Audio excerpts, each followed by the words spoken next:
Muy buenos días, les doy la bienvenida en nombre de la Honorable Cámara de Diputados de la Nación. El Ministerio de Justicia y Derechos Humanos de la Nación, el Ministerio de Seguridad de la Nación, el Ministerio de Relaciones Exteriores y Culto, el Ministerio de Seguridad de la Ciudad Autónoma de Buenos Aires, el Ministerio Público Fiscal de la Ciudad Autónoma de Buenos Aires y la Dirección Nacional Antimafia y Antiterrorismo, el Congreso de la Nación Argentina y el Diputado Nacional Fernando Iglesias, quien ha tenido la iniciativa, entre tantas otras partes, de convocarlos hoy y ayer y bueno, el día de mañana, ya culminando este seminario antimafia, les dan nuevamente la bienvenida. Les recordamos que el seminario es una instancia de encuentro e intercambio de informaciones entre Italia y Argentina, con el principal objetivo de facilitar el intercambio de informaciones, experiencias y mecanismos de prevención, poniendo énfasis en la valiosísima experiencia antimafia desarrollada en la República Italiana para finalmente aplicarla al ámbito parlamentario y judicial argentino. Queremos aprovechar esta especial ocasión con la presencia de parlamentarios, de funcionarios del Poder Judicial y Ejecutivo de numerosos países, para firmar la Declaración de Buenos Aires, por medio de la cual los adherentes se comprometen a promover la creación de un marco regulatorio integral para combatir todo tipo de actos mafiosos. Esta declaración, como lo hemos dicho ayer, ha sido enviada previamente a los invitados de este seminario. Muy bien, vamos a dar comienzo entonces a las diferentes conferencias que tendrán lugar durante esta jornada. En primer lugar, vamos a invitar al Procurador Nacional Antimafia y Antiterrorismo, doctor Federico Cafiero de Rao, para comenzar con esta primera conferencia. También invitamos a la señorita Teresa Tacchi, que oficiará de moderadora y coordinará las preguntas para esta primera ronda de exposiciones. Los invitamos entonces a subir aquí al escenario.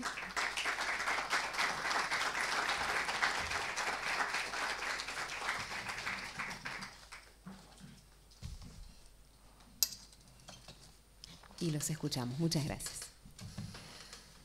Muy buenos días.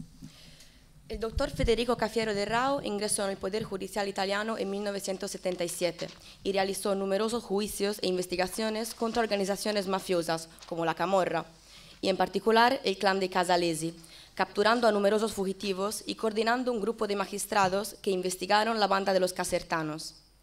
Desde 2006 hasta marzo de 2013 se desempeñó como fiscal adjunto de Nápoles, siendo luego nombrado fiscal de la República en Reggio Calabria por parte del Consejo Superior de la Magistratura. En noviembre de 2017 fue nombrado fiscal nacional antimafia y antiterrorismo. Muchas gracias, doctor De Rao, prego.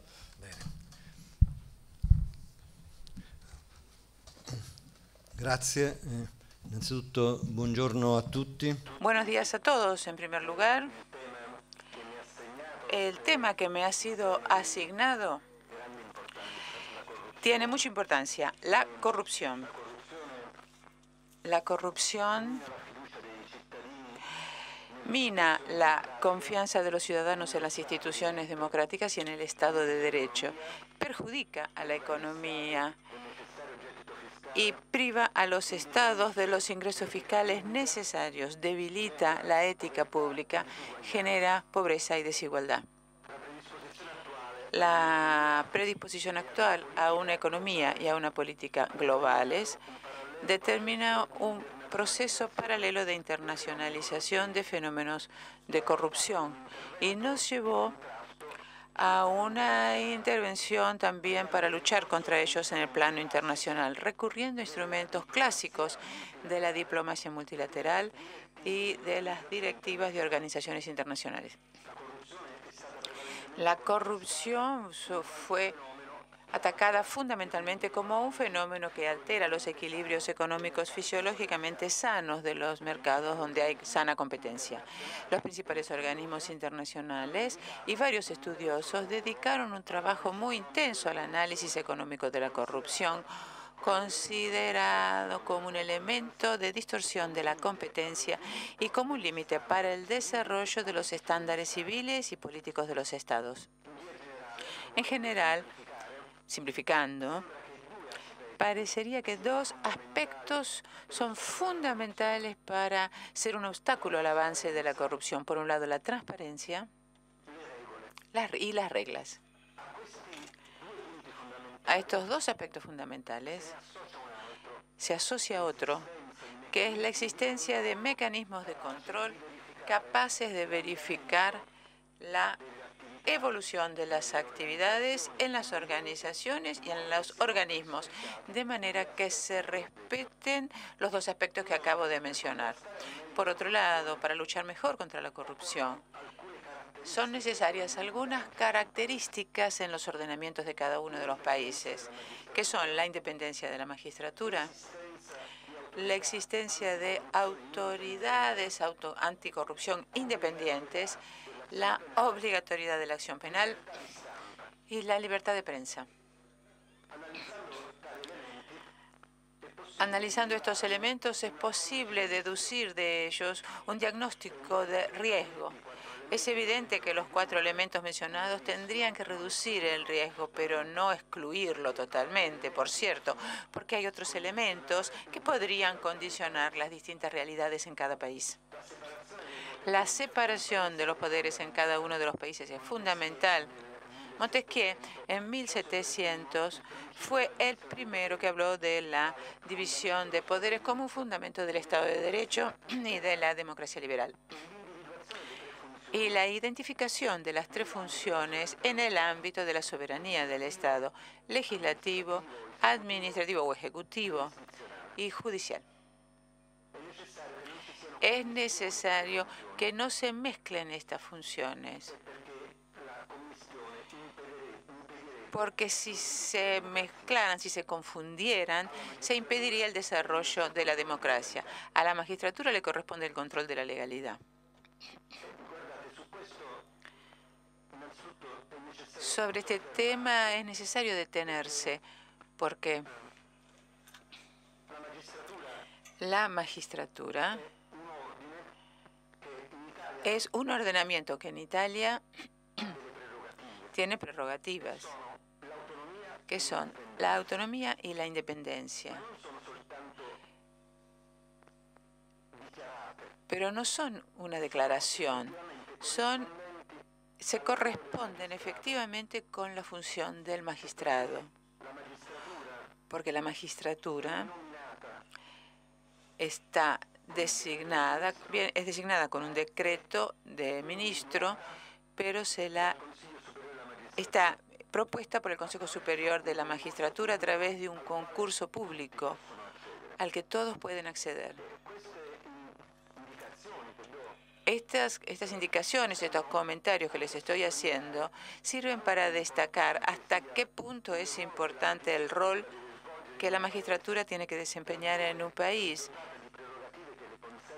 cuando cuenta con prerrogativas que le permiten moverse en coincidencia con la ley. La Constitución italiana afirma que el juez está sometido solo a la ley. Esto significa que cada uno de los magistrados en el desempeño de sus actividades tendrá que cumplir y aplicar la ley. Es evidente que una magistratura que desarrolla totalmente su tarea permite contribuir a la mejora de la sociedad y al respeto de las leyes. Inclusive, observen ustedes que el magistrado en Italia no está sometido a ninguna orden, a ninguna directiva, a ninguna disposición. Solamente tiene que proceder a evaluar los hechos y aplicar la ley. Naturalmente, después existen 3 grados en el juicio hasta llegar al grado de legitimidad constitucional, que van a permitir verificar exactamente cuál fue el planteo y el fundamento de la acusación. Pero yo creo que este es uno de los fundamentos del Estado democrático, una magistratura que funciona, una magistratura que realmente sea independiente, que no sea elegida por el poder político y que está en condiciones de desempeñar totalmente sus funciones. Esto seguramente es un aspecto de selección fundamental para garantizar los derechos de todos. Ustedes advertirán que la magistratura tiene las prerrogativas que acabo de mencionar, pero no para sus propias funciones. Las tiene porque tiene que defender los derechos de los ciudadanos, de todos los ciudadanos. Y sobre todo, tiene que desarrollar estas funciones respecto de aquellos que representan los poderes más fuertes cuando no cumplan con la ley.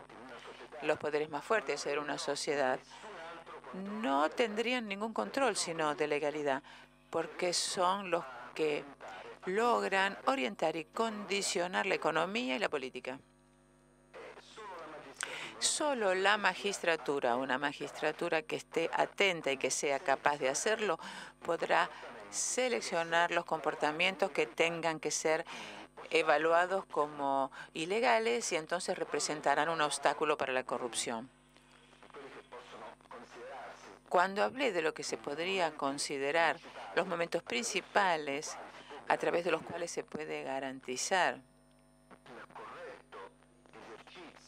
el ejercicio correcto de las funciones, yo hablé de la libertad de prensa, que no es algo muy distinto de los instrumentos de lucha contra la corrupción. La prensa es fundamental.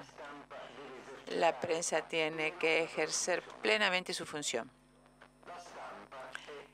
La prensa es el derecho de información. Incluso desde en este aspecto, nuestra Constitución reconoce la libertad de prensa, lo que significa que no hay límites para la divulgación, la difusión de la información. La difusión de la información es un derecho. No es un derecho que tiene el periodista, es un derecho que tienen cada uno de los individuos de ser informados, porque en una sociedad donde no exista información, no hay democracia y no hay libertad. Entonces, la prensa es un vehículo fundamental de garantía para nuestras libertades.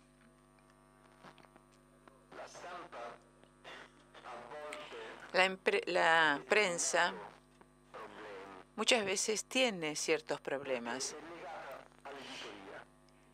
porque está relacionado con la industria editorial, y la industria editorial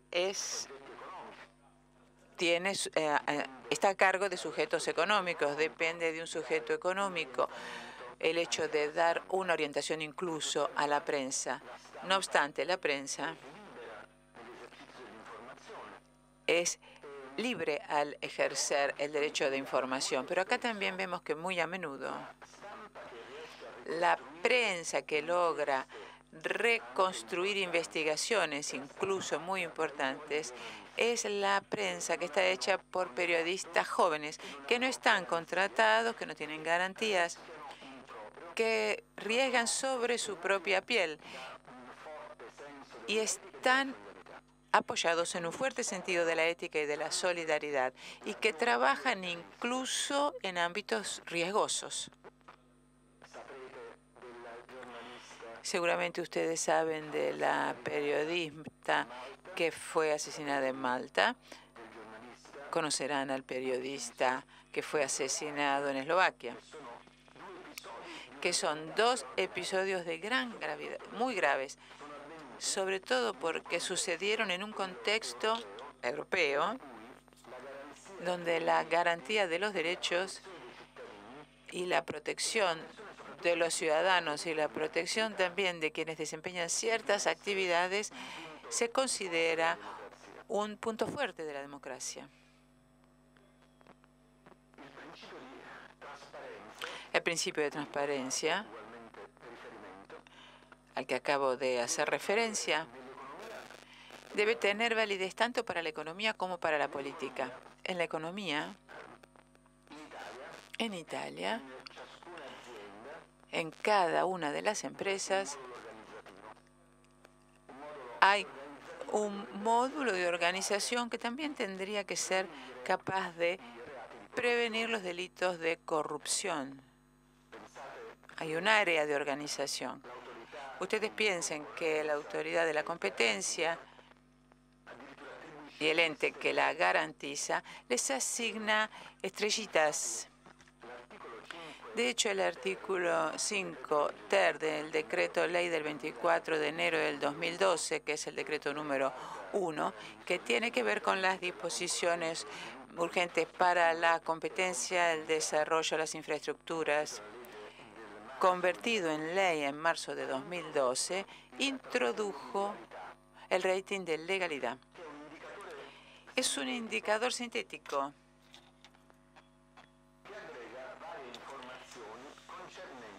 que es un agregado de varias informaciones que tienen que ver con el funcionamiento de la empresa.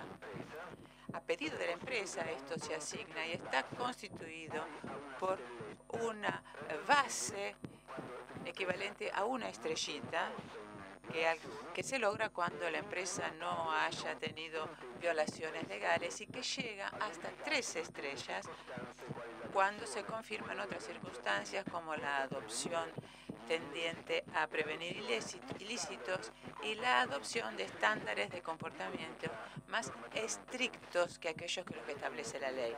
El rating de legalidad fue introducido para promover la aplicación de principios éticos en los comportamientos empresariales.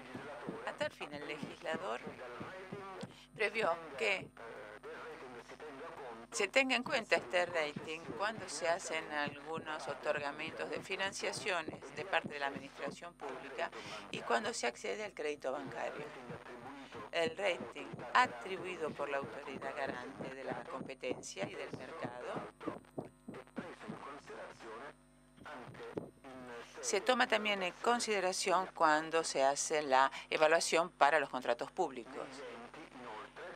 En las entidades, además, siempre en lo que tiene que ver con la legislación italiana, cuando hablamos de entidades públicas o privadas, estamos hablando de sociedades y de empresas que pueden considerarse entidades, personas jurídicas.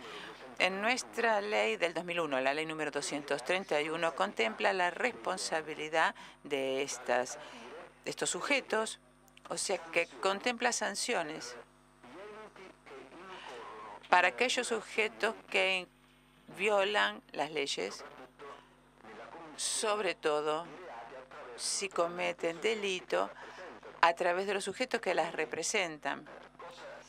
Entonces, por ejemplo, ¿qué es lo que se solicita? Se solicita que cada uno de estos sujetos cuente con un modelo organizativo apto para excluir o impedir la comisión de delitos.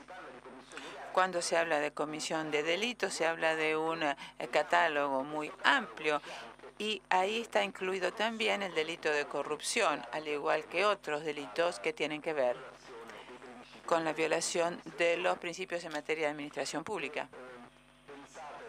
Ustedes piensen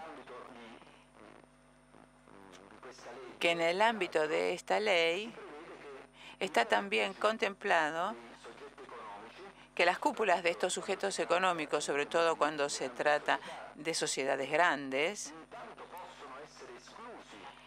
pueden quedar excluidos de la responsabilidad si efectivamente organizaron el trabajo de la empresa de manera que se pudiera eliminar totalmente estos delitos o a través de un recorrido que permita el control de la comisión de estos delitos. Y entonces la responsabilidad del delito se les asigna a aquellos individuos que tenían la responsabilidad de controlar estos recorridos administrativos. Por ejemplo, piensen en alguien que va a construir una represa. Y hay algunos sujetos que trabajan lejos del lugar donde tiene su sede la sociedad. Por ejemplo, construyen una represa en África, una empresa italiana. Y en el momento en que en África se están cometiendo ciertos delitos de corrupción internacional, la cúpula, los directivos máximos, no tendrían que responder. Obviamente la responsabilidad penal es una cosa y la responsabilidad del organismo es otra. Acá estamos hablando de la responsabilidad de la sociedad.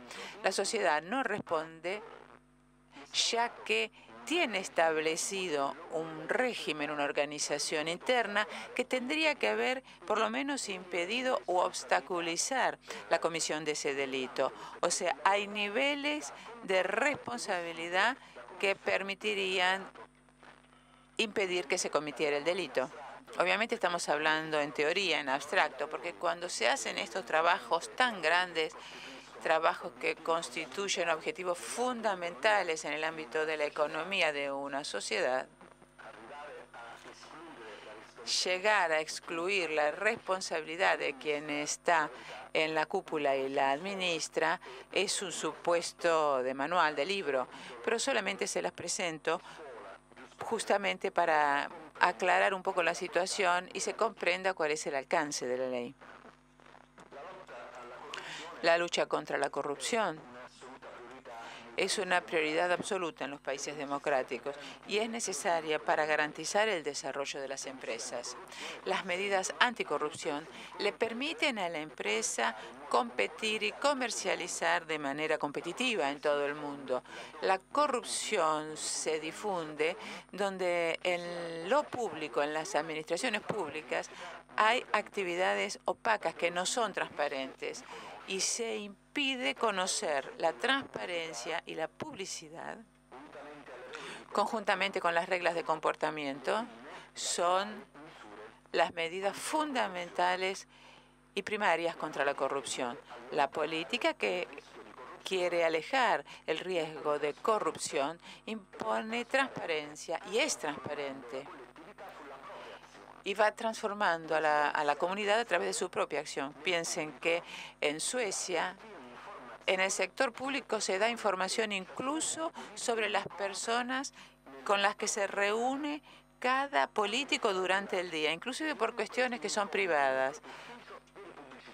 Todas las reuniones que se realizan en sus oficinas se publican, o sea, todos saben cuáles son las amistades de ese funcionario, cuáles son sus intereses. Todo aparece claramente expuesto ante toda la colectividad. Evidentemente, situaciones de este tipo y son un impedimento para la corrupción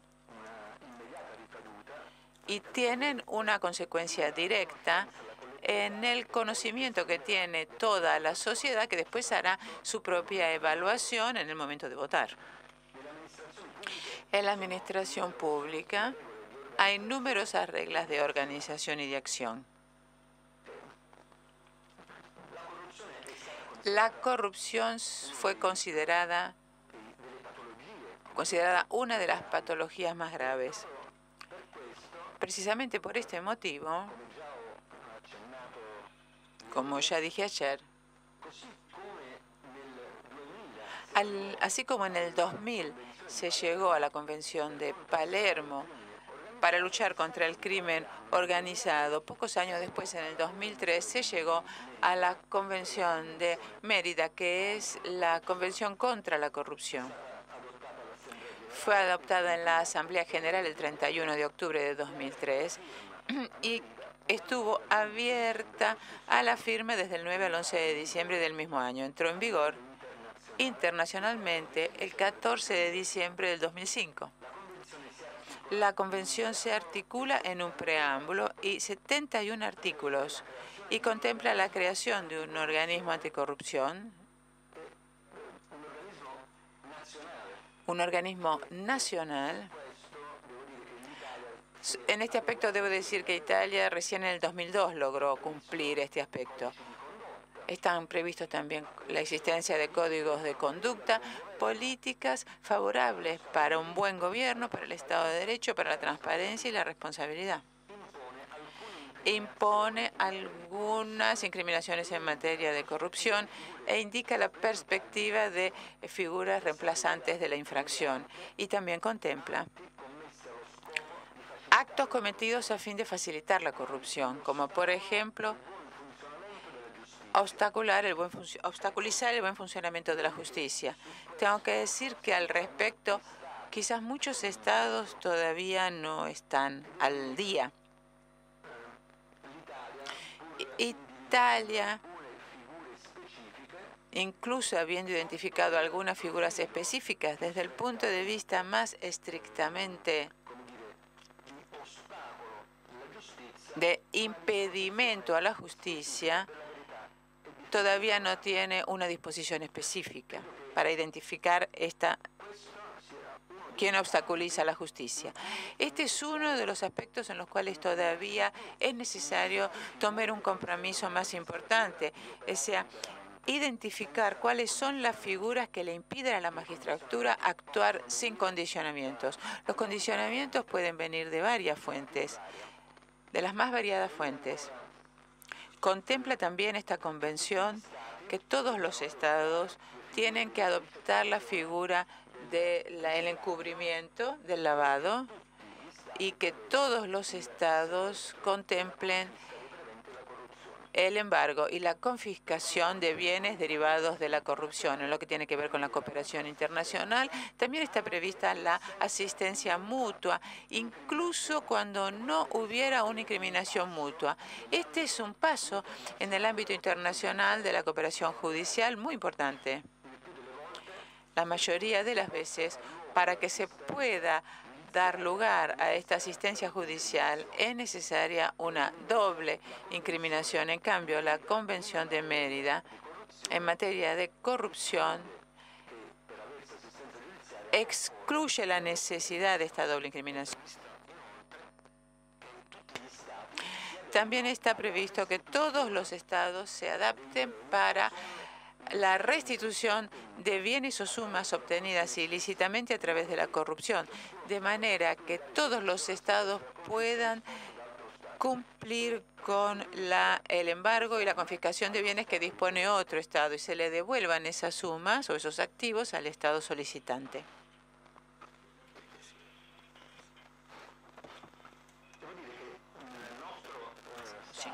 Cinco. Debo decir que en 1990 Italia había previsto ya un catálogo de figuras delictivas muy significativas, pero la ley del 6 de noviembre de 2012, el número 190, finalmente adapta nuestro derecho en gran parte a la Convención de Mérida.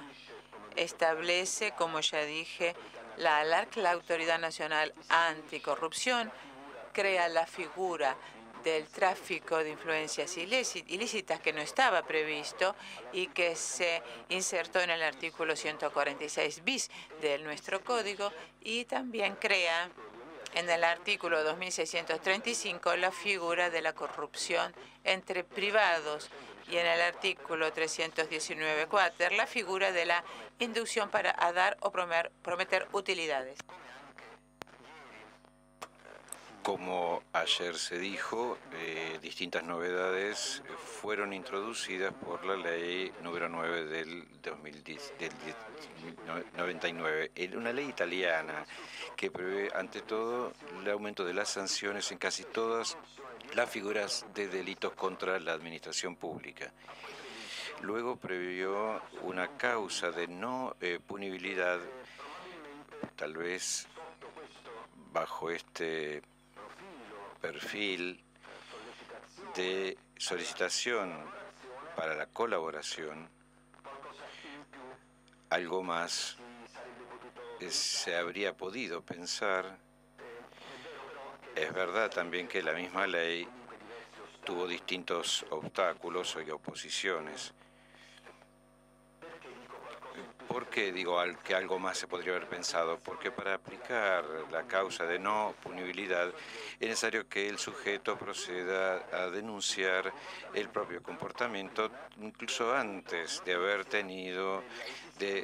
sabido de la existencia de un procedimiento a su cargo y de todos modos antes de los 4 meses del hecho.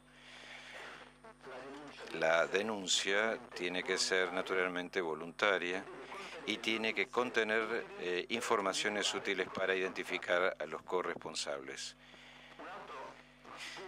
Otro punto importante de la ley, de la cual incluso se habló ayer, es el de la introducción del agente encubierto. El agente encubierto, como saben, es usado en las grandes operaciones de tráfico de drogas o de lavado de dinero. una pluralidad de delitos. Para la corrupción, en cambio, se han preocupado particularmente de que el agente encubierto pueda él mismo transformarse en un agente que provoca. Evidentemente se trata de dos figuras completamente diferentes. El agente provocador entra en el campo de acción y empuja a hacer acuerdos de corrupción. Él mismo es el sujeto que hace nacer en los demás la idea de la posibilidad de llevar adelante un acuerdo que antes no existía. Es distinto el infiltrado que entra en un contexto,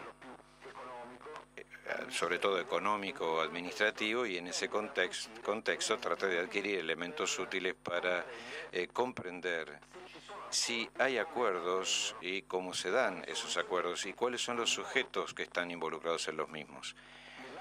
En el ámbito de nuestras actividades, creo que es el único instrumento útil para poder combatir la corrupción, las escuchas telefónicas. Piensen que ya por teléfono ya no habla nadie. Por lo tanto, las interceptaciones telefónicas, las escuchas telefónicas ya no dan los mismos resultados. Es más, las interceptaciones telemáticas dan algún resultado. Las ambientales, allí donde se logra encontrar el lugar exacto en el cual determinadas personas están hablando. Recuerdo que una de las investigaciones que se realizaron en Reggio Calabria, allí donde tenían que justamente celebrarse acuerdos, iban a hablar dentro de una piecita, donde el único lugar donde habíamos puesto una espía, donde se había podido identificar que muy raramente esas personas se apartaban y entraban en una piecita donde pasaban un cierto tiempo. Pero no es, aquí también, no es posible siempre identificar el lugar donde se celebran estos acuerdos. Piensen en la pluralidad de servicios de observación que se realizan a lo largo de las investigaciones, allí donde para seguir a las personas se ve que se encuentran debajo de un árbol, o bien en un banco de una plaza o en un bar. O sea, correr detrás de estas personas para poder poner microespías o en un árbol, o debajo del banco, o debajo de la mesa del bar donde se ve que se reúnen, son los que se realizan, son las investigaciones más difíciles de realizar. Hace poco, justamente me refería a la corrupción como una de las patologías más graves de nuestro sistema y subrayaba entonces la dificultad que consiste en el identificarla. Piensen que en materia justamente de lucha contra la corrupción, en el ámbito de las innovaciones que se realizaron, también estuvo la de excluir los beneficios penitenciarios para aquellos que son condenados por corrupción por otros delitos. Los corruptos son considerados a la par de los mafiosos y de los terroristas, al mismo nivel. Esto es una señal muy fuerte, una señal que tendría que ser probablemente un elemento ulterior de disuasión. Naturalmente, también aquí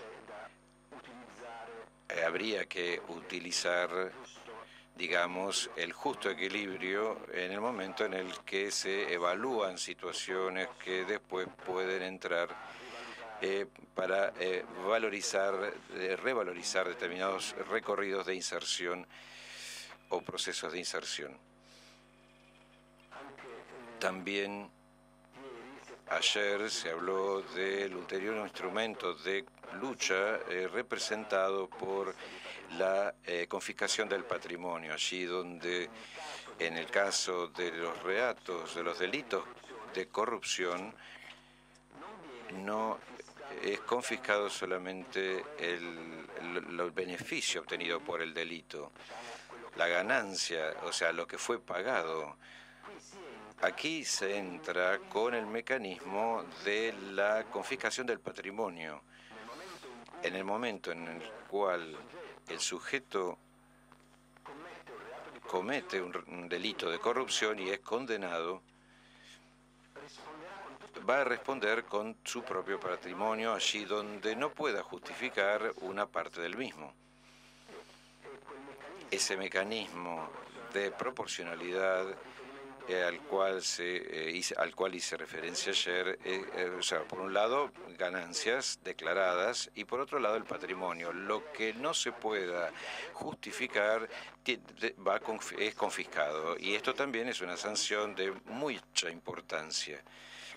En el ámbito de nuestra legislación, por otra parte, también en lo que reguarda las medidas de prevención, la corrupción entra como uno de los presupuestos, de las premisas para poder aplicar las medidas de prevención personal y patrimonial.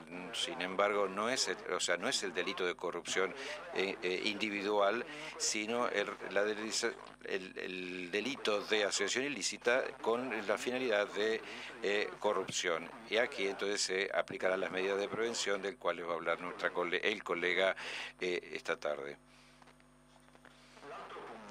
Por otra parte, hay otro punto del cual les hablé. La institución tiene en la figura de corrupción entre los privados. En esto también se adhirió a la Convención de Mérida, allí donde no solo en el ámbito público, sino también en el privado, allí donde en la empresa es necesario que aquellos que están comprometidos con el trabajo sean fieles a los planes, a los planes de la empresa, y donde hay entonces violaciones de fidelidad a favor de otros sujetos económicos que participan también aquí. Si se recibió dinero o bien otros beneficios, se cae en el delito el delito de corrupción entre privados. Esta es una innovación de mucha importancia, porque la corrupción nace a partir de una violación de las reglas éticas.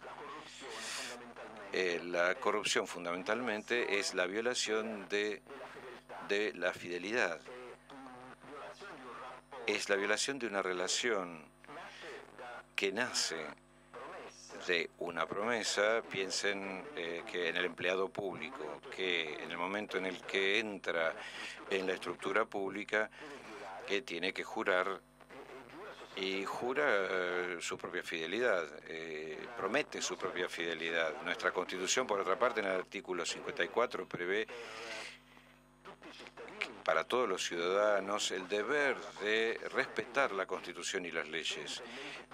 Para los empleados, los dependientes del Estado, los empleados del Estado tienen la obligación de cumplir sus propias funciones con disciplina y honor. Fíjense qué hermosa palabra que es esta, es la que expresa exactamente el valor ético que tiene que tener el compromiso que caracteriza la función pública, el honor, que es algo que va mucho más allá del simple cumplimiento del deber.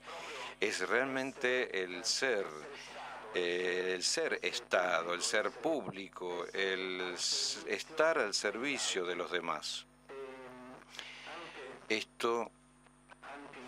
También creo que es importante pensar que una formación es fundamental, una formación que nazca ya en las escuelas, sobre todo. Sería necesario que los estudiantes, que los alumnos fueran informados sobre nuestras leyes, sobre los valores de nuestros comportamientos, sobre la necesidad que cada vez se debe vivir observando el derecho, respetando el derecho de los demás y sobre todo animados por el deber de la solidaridad. Si hubiera una formación que naciendo justamente desde los primeros años, tal vez la ética que motiva a cada uno de nosotros debería ser tal que impediría cualquier comportamiento deshonesto, incorrecto o desleal que viole la ley. Pero la corrupción es un fenómeno que lamentablemente no se limita a la relación entre lo público y lo privado, a la relación entre el empleado público y el privado que necesita un servicio o una actividad. Es mucho más que eso. Corrupto y corruptor, que sustancialmente se caracterizan en la relación de corrupción, no son siempre dos sujetos nada más, sino a menudo son un sistema criminal que está formado por tantos sujetos económicos que quieren adquirir un bien, una ventaja, un beneficio, y esto tal vez es el aspecto que tiene que ser justamente focalizado, observado mayormente, porque piensen en los contratos, en la participación de los sujetos económicos, y piensen también en las reglas para poder elegir este contrayente.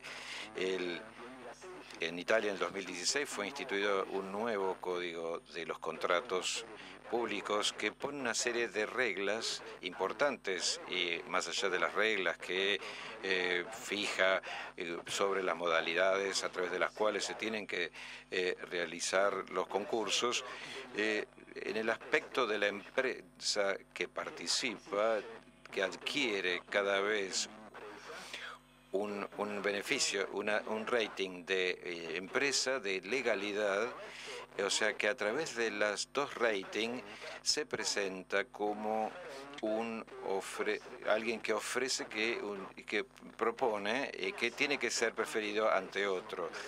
Estas son lindas reglas porque la discrecionalidad técnica de la cual la Comisión cada vez se puede gozar, permitiría identificar efectivamente el mejor sujeto, pero por otra parte, cuando la relación entre quien debe evaluar y quien participa en el concurso tiene una relación alterada, es evidente que la discrecionalidad que permitiría preferir un sujeto en vez de otro, porque el primero es mejor que el segundo, allí donde la relación entre quien evalúa y quien participa está alterado, entonces esto permite a quien debe evaluar cambiar completamente los criterios de evaluación. Por lo tanto, es necesario un código que contenga reglas, es un código que contiene reglas correctas, equilibradas, justas, pero que después puede ser utilizado de una forma distorsionada.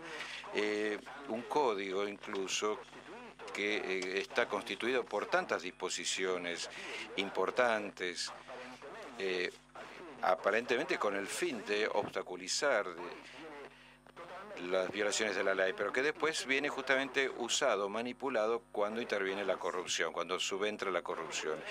Esas reglas, es más, que deberían permitir elegir al mejor, terminan por favorecer el sujeto que corrompe, el corruptor. O sea, este es un problema que probablemente se resolvería solo a través de la ética de los sujetos que participan, la ética de las empresas. Este es el único medio, sino solo la magistratura y las investigaciones pueden llegar a comprender y desenmascarar los sistemas criminales que a menudo sostienen los llamados a licitación, los concursos. Los sistemas criminales que se han realizado a lo largo del tiempo y se han mantenido a lo largo del tiempo son sistemas que constituyen casi tradiciones en algunos contextos. Y esto es mucho más grave cuando son las mafias las que se introducen en este tipo de sistemas. Ayer justamente mencioné brevemente, piensen en cuando las mafias intervienen en los concursos y en los contratos, la mafia logran dar vuelta completamente los mecanismos con los cuales se asignan dichos contratos o se ganan dichos concursos. Allí donde logran llevar adelante realmente verdaderas estrategias de infiltración, logran, es decir, formar bases tales que permiten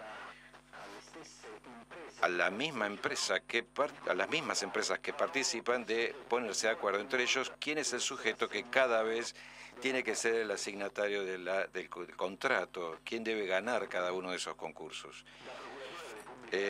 Como el procurador de la República de Reggio Calabria, tienen que saber que algunas de las investigaciones nos llevaron a reconocer en el ámbito de la 'ndrangheta la existencia de una estructura paralela en el vértice central, en la cúpula central, que sustancialmente está disciplinando, se ocupa de disciplinar a toda la 'ndrangheta. Muchos de ustedes sabrán que la 'ndrangheta, que opera en todo el mundo, tiene un órgano, una cúpula, un organismo formado por 5 personas que son elegidas de toda la organización que actúa, que opera en el mundo. En cada territorio existen bandas locales de unos 50 personas que tienen un jefe, y estos jefes de las bandas después logran, el momento en el que hay que identificar la cúpula que se renueva cada año, tienen que concurrir con los demás para expresar su preferencia sobre los sujetos que tienen que ser nombrados para formar parte de la cúpula de la 'ndrangheta. Piense entonces qué organización tienen, una organización que tiene sus propios clanes o grupos, bandas, sea tanto en Calabria como en varias provincias de Italia, regiones de Italia, también en Alemania, en Holanda, en Bélgica, en Canadá incluso se cuentan más de 50 bandas locales. O sea, esto significa un número muy, muy extenso de miembros de la organización criminal que con su voto logran también incidir, influir sobre las elecciones de sus países. Están presentes también en los Estados Unidos, en Colombia, en Venezuela, también en Costa Rica, están presentes en Brasil. Tienen una articulación enorme y, sin embargo, esta articulación logra organizarse de tal manera que cada clan vota por el organismo del vértice de la cúpula central. Imagínense la fuerza que tiene esta organización. Bien, es evidente entonces que una organización de este tipo es capaz de estructurarse también para las actividades económicas, o sea, ¿qué es lo que hace? Volviendo a lo que hace poco empecé a decir, es una organización que por un lado tiene una estructura verticalista, auténticamente criminal, realmente criminal. A su lado tiene, o paralelamente tiene una estructura, una especie de estructura invisible que está constituida por empresarios, hombres de la política, sujetos que incluso operan en distintas asociaciones. Esta estructura es capaz de, o tiene la capacidad, al menos en algunas ciudades, de dirigir, orientar el trabajo incluso de la entidad local, o sea, tienen la posibilidad de orientarla en lo que respecta a la institución de centros comerciales o de hacer inversiones de otro tipo. O sea, se orienta sustancialmente la población hacia determinadas preferencias. por eso ayer cuando justamente y mencioné fugazmente cuál es la dificultad que normalmente se da para comprender realmente cuál es el objetivo que se quiere obtener cuando el objetivo se expresa en algunos contextos colectivos, allí donde la política incluso debe elegir y a veces el objetivo aparentemente correspondiente a las exigencias de un territorio y después detrás de las mismas hay una base, hay una organización, un organismo que tiene necesidades que se decide de esa manera porque de esa decisión va a derivar después una financiación u otras oportunidades para mayor riqueza. Hay mecanismos de mucha complejidad. Por un lado, entonces tenemos una estructura verticalista y por el otro lado una estructura que en esa investigación habíamos llamado gota, porque la estructura de la cúpula es la estructura en la cual se deliberan las más importantes ocasiones para hacer inversiones y producir la riqueza. Cuando se parte de una organización de este tipo, que ciertamente no tiene solo la 'Ndrangheta, es una organización que tiene también Cosa Nostra y otras organizaciones camorristas que a menudo se mueven como un consorcio. Cuando tenemos frente a nosotros sistemas criminales tan refinados, es evidente que la corrupción constituye el mecanismo, es el mecanismo más simple para poder entrar en la administración pública.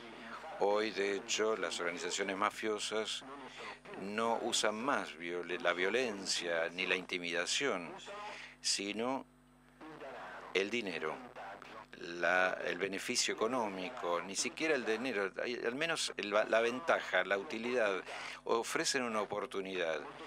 A menudo esa es la oportunidad de hacer carrera, que es preferida por aquellos que están en determinadas estructuras, porque el mafioso, que aparentemente es un contador, un abogado, de todos modos, un profesional, se presenta como un sujeto que tiene la capacidad de establecer vínculos con otros, o sea, de hablar con otros y convencerlos para que tomen determinadas decisiones. Entonces hay un regreso de ventajas porque está dentro de la administración pública, entonces ahí es donde justamente entra en contacto con estos sujetos. Las mafias hoy hablan con todos, porque no son inmediatamente reconocibles, no se las puede identificar inmediatamente, sino con el tiempo, y es ahí entonces en que habría que evaluar y volver sobre los propios pasos pero otros creen que es mucho más útil y ventajoso poder hablar con las mafias, porque justamente las mafias son ricas, porque tienen la capacidad de entrar en los más importantes santuarios de cualquier sector, y entonces volvemos una vez más hacia lo que decía hace poco, es la ética. Es necesario que haya una formación ética muy profunda, bien enraizada. Cuando las organizaciones son tan fuertes, creo que es necesario invertir mucho en las investigaciones y sobre esto la magistratura tiene una tarea muy delicada.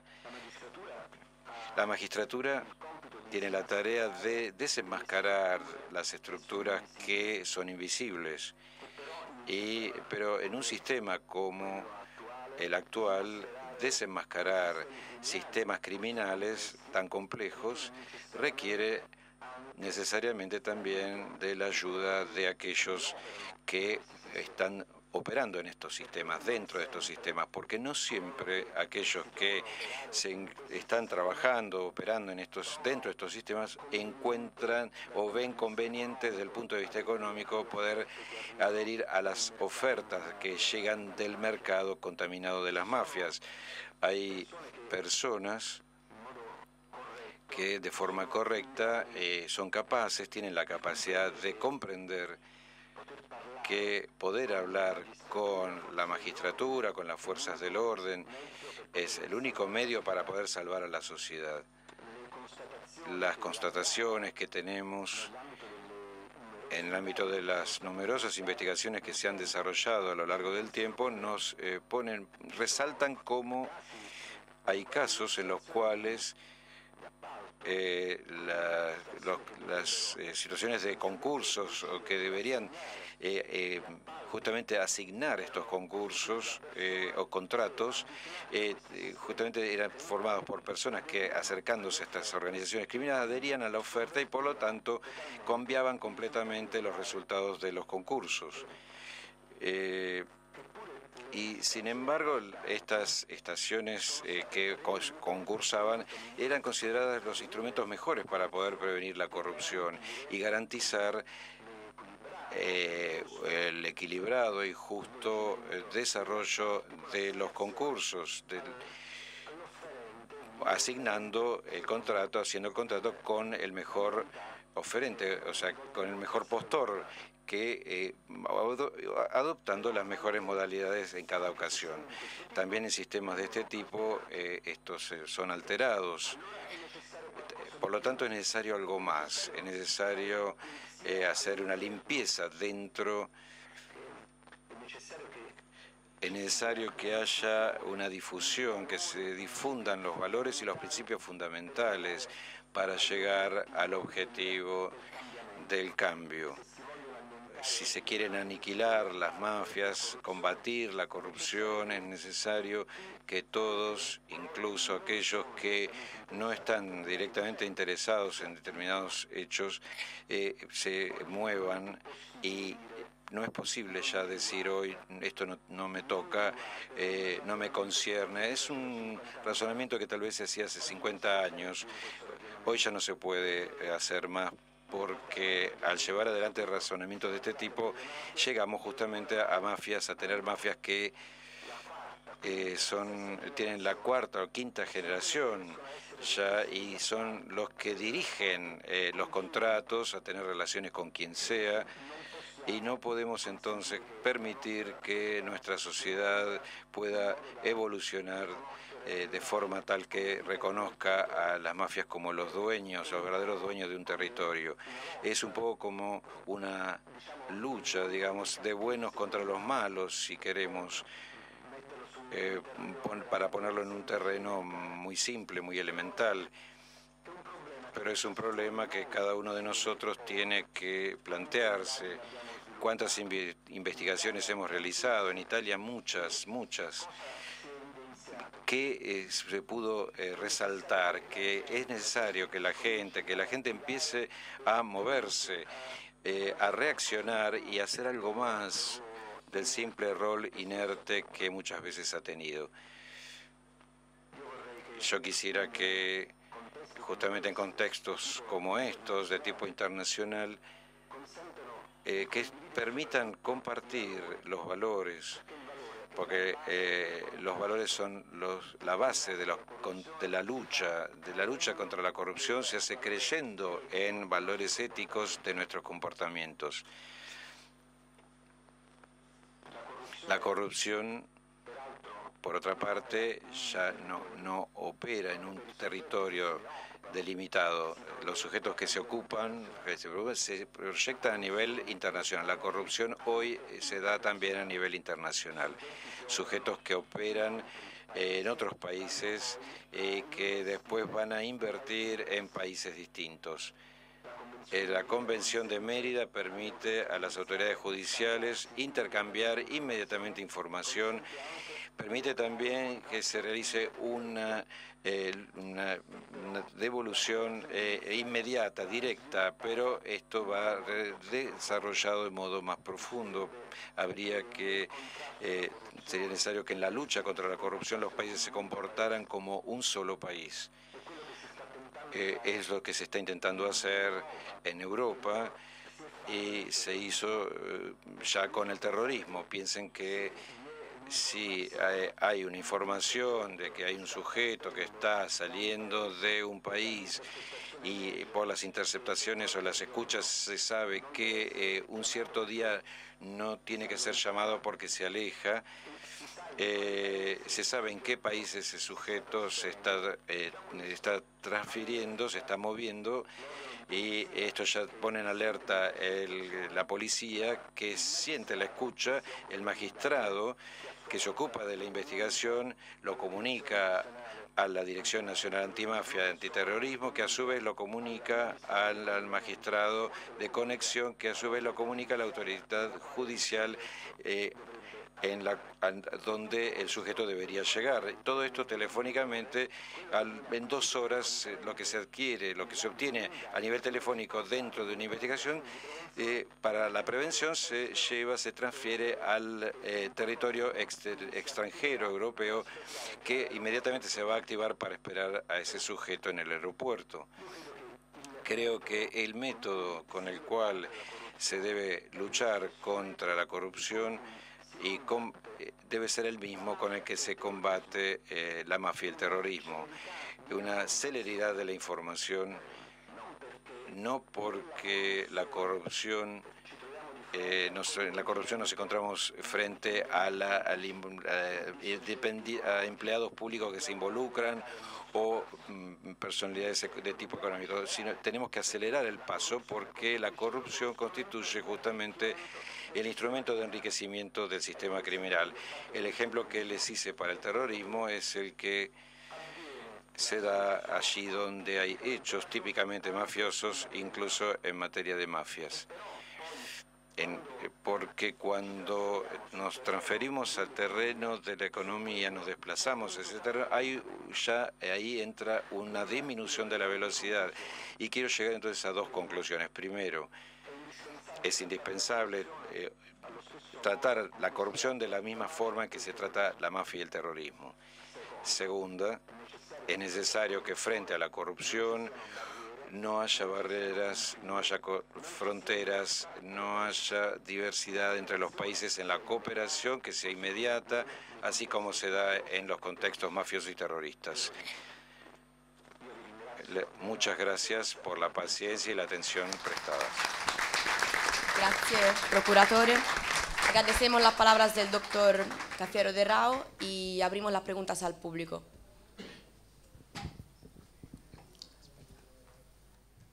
Grazie.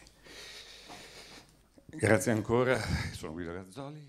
Gracias una vez más.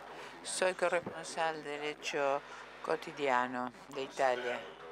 Como usted sabrá, doctor Cafiero de Rao, acá en Argentina se encuentra en curso la Tangentópolis, que yo llamé Quadernópolis, un poco porque somiglia il termine italiano y un poco porque se relaciona con una revelación de datos que salieron de un cuaderno que escribía el chofer de un secretario y de un ministro.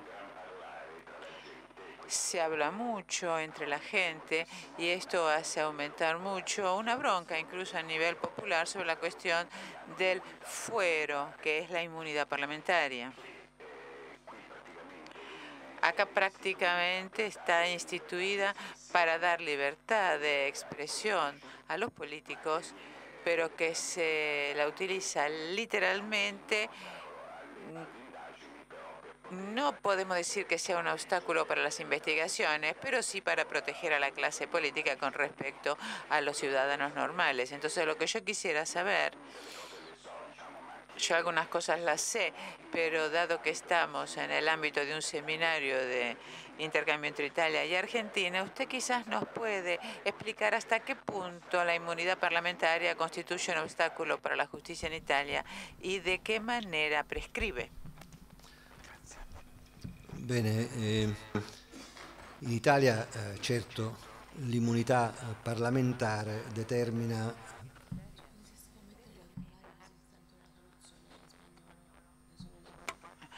En Italia la inmunidad parlamentaria determina. Io parlo spagnolo. Non lo devo mettere? No. No. Per la verità. Solo questo. Io lo devo mettere. Sí, pero estamos hablando en español ahora. Si él se No, pone io parlo al la... microfono, loro lo sentono. Sì, Voi giusto. sentite? Posso parlare? Va bene, loro sentono, ok, tutto a posto. Va bene. Quindi dicevo, Entonces decía que en Italia, en lo que respecta a los parlamentarios, están rodeados por la inmunidad que tiene que ver con sus funciones, lo cual ciertamente es algo justo en una democracia. Y esto impide respecto de ellos que se lleven adelante algunas actividades que se podrían considerar invasivas frente a los parlamentarios, como por ejemplo allanamientos o escuchas. No obstante, las investigaciones se pueden llevar adelante con tal de que no se realicen actos invasivos o si hubiera que realizarlos, habría que pedirle a la comisión parlamentaria que los autorice. Pero es evidente que si yo tengo que hacer una escucha y le pido la autorización, es inútil entonces hacer la escucha, cae de suyo eso. Pero también tengo que decir que hay libertad para investigar. En el momento en que no haya una necesidad de pedir una medida preventiva, una medida cautelar, entonces es posible llegar incluso a la conclusión de las investigaciones y pedir que se inicie el juicio. Entonces lo que podemos decir es que la garantía respecto del parlamentario es una garantía que lo protege exclusivamente frente a actos invasivos y frente a la ejecución de medidas preventivas. Por otro lado, esto está destinado a impedir que el parlamentario, hasta que no haya una sentencia definitiva de condena, sea retirado del Parlamento y por lo tanto su electorado deje de tener un representante y esto en definitiva garantiza nuestra democracia. Bueno, tenemos tiempo para una pregunta más. Grazie, le ringrazio, dottore. Muchas gracias, doctor. Voy a hacer la pregunta en español. Ok, sí, sí. vado, adesso. Grazie. Sento. Son muchos los temas que me gustaría preguntar, pero particularmente dos me han llamado la atención respecto a la legislación italiana. La primera es la figura del agente provocador, el agente provocador. No he terminado de comprender si está incorporado, forma parte de la normativa italiana. Si es así, ¿cuál es la extensión, cuáles son los límites que tiene el agente provocatore? Y la segunda está relacionada con el delito, el crimen de corrupción entre privados. En esencia, la corrupción no es técnicamente un delito, eventualmente será el soborno o cualquier otra figura que logre conmover a un funcionario público para hacer o no hacer determinado acto que estaba obligado a hacer. No termino de comprender en el delito de la corrupción entre privados cuál sería el bien jurídico protegido, por decirlo de alguna manera, y cuáles son los límites que se encuentra reconocido en el Código Penal italiano esta figura de soborno o corrupción entre privados. Sì.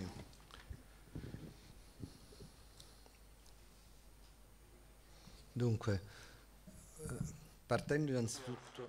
Muy bien, comenzando por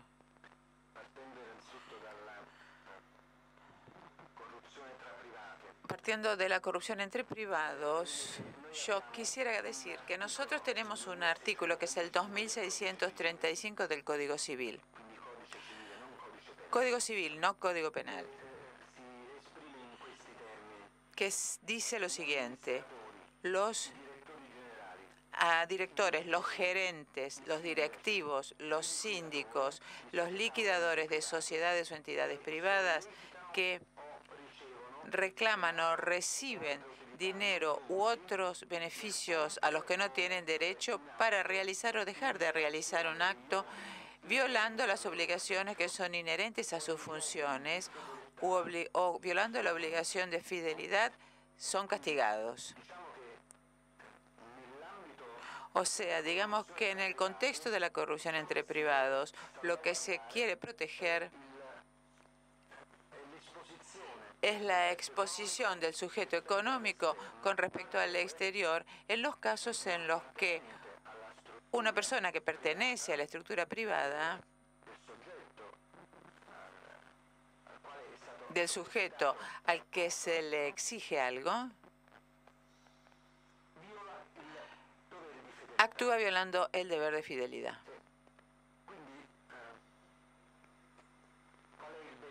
O sea, ¿cuál es el bien jurídico? El bien jurídico, en primer lugar, es la economía.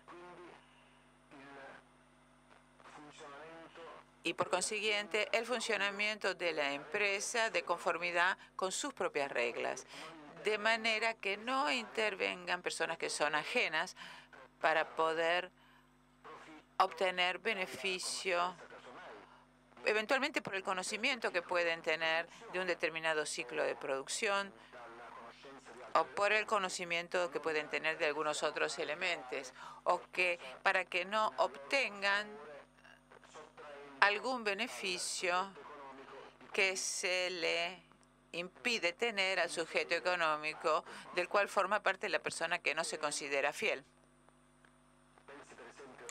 Se puede pensar, por ejemplo, dos profesionales que ejercen una profesión y uno utiliza determinada maquinaria que pudo localizar en el exterior o en determinados lugares y que atrae más clientela.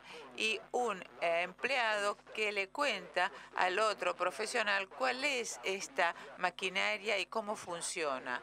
Esa es ya una manera de violar la fidelidad que tiene para con la empresa a la cual pertenece. De esta manera queda conformada nuestra figura de corrupción entre privados. En lo que tiene que ver, en cambio, con el agente bajo cobertura, encubierto, está previsto en nuestro ordenamiento ya en 1992. Estaba contemplado inicialmente para delitos de lavado y luego se fue ampliando. ¿Cuáles son las reglas? En cada oportunidad las reglas fueron ajustándose cada vez más. Al principio el agente encubierto estaba autorizado simplemente con una disposición, no había otros detalles. A lo largo del tiempo se consideró que era necesario establecer una serie de indicaciones agregadas, adicionales, que tenían que ver un poco más con el anonimato del sujeto que actuaba encubierto, más allá de los límites en los que podía operar. ¿Esto por qué? Porque quien actúa encubierto lo hace en el ámbito de un organismo de policía judicial que fue autorizado por el magistrado, el cual recibe no solo la indicación del nombre y del sector en el cual va a operar esta persona encubierta, sino también un informe para el desarrollo de investigaciones en los cuales el sujeto encubierto será protagonista. Entonces, es un cuadro de operaciones donde se va actualizando a través del trabajo que hace el agente encubierto y se enriquece a través de los comportamientos, de los informes, de las actualizaciones. que se van realizando y la información que se obtiene a lo largo de la actividad de este sujeto encubierto. Muy a menudo, en los lugares donde actúa el agente encubierto, también se agregan servicios de escuchas, precisamente para enriquecer más la obtención de pruebas, para comprender mejor cuáles son las proyecciones de las relaciones que tiene el agente encubierto con algunas personas. Pero es un instrumento de investigación que se sigue directamente. Lo sigue directamente el responsable del cuerpo al que pertenece y también directamente del magistrado que está a cargo de las investigaciones. O sea, el accionar, el comportamiento que va a tener el agente encubierto es controlado, monitoreado en cada momento. De cada uno de sus encuentros y de cada una de sus actividades va a tener que elaborar un informe. Nuestras últimas modificaciones legislativas al respecto se refieren sobre todo a la necesidad de que mantener el anonimato del agente encubierto, incluso para que no tenga exposición al riesgo, no tanto en la corrupción, sino más bien en la cuestión de tráfico de estupefacientes. En algunos casos el agente encubierto, precisamente en la lucha contra el tráfico de estupefacientes, ha tenido que actuar entrando en el contexto de la reinversión del dinero. Y así logró obtener sumas consistentes, importantes de dinero que después tenía que reinvertir. Personas con estas características ofrecen un servicio muy importante, pero asumen un riesgo muy grande. Mientras para la corrupción la mayoría de las veces se utilizan y seguirán utilizándose personas pertenecientes a las fuerzas del orden que tienen aspecto de profesionales. En otros contextos, obviamente, habrá que elegir personas que tengan el perfil de imagen más adecuado y la formación adecuada, incluso como comportamiento para esos otros sectores. Gracias. Muy bien, muchísimas gracias. Nuevamente al doctor Cafiero Di Rao, a Teresa Tacchi, la moderadora de este espacio, y los invitamos ahora a hacer un pequeño corte de 5 minutos, un momento para un café, y luego retornamos con la próxima mesa de exposición. Muchas gracias. Gracias. Gracias.